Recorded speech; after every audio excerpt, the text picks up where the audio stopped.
Nagbabalik ang Ulat Bayan Weekend. Sa ibang balita naman tayo, ito ha, ang basura mo ay pwede na ngayong maging grocery item.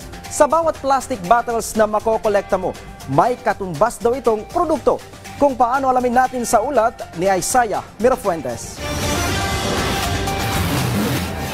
Malawakang baha. Ito ang laging eksena sa tuwing may bagyong dumarating sa bansa. Ang madalas na dahilan, basura. Tuneto niladang basura.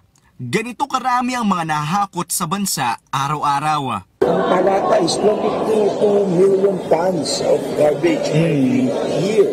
No? At 3.6, I think it's, hindi ako nakakamali, it's about 3.6 million tons dito lang sa NCR. At masakot ito ang 2.6 million ay plastic. At 20% ito napupunta sa ating mga kilo batil. Mas pinalawak pa ng DILG ang kanilang programa na mas makatutulong para mapalinis ang ating mga komunidad.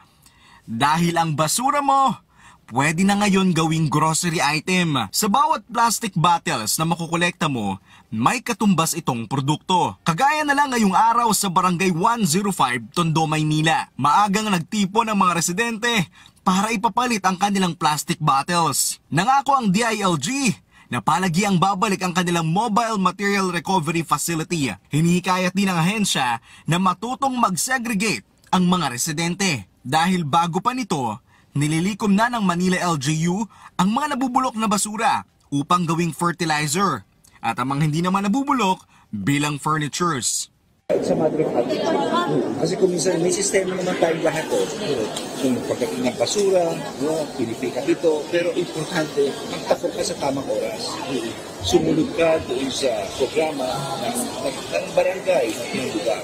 Maliban pa dito, nagsagawa rin ng cleanup drive sa nasabing barangay kasama ang iba't ibang ahensya ng gobyerno tulad ng BFP at MMDA.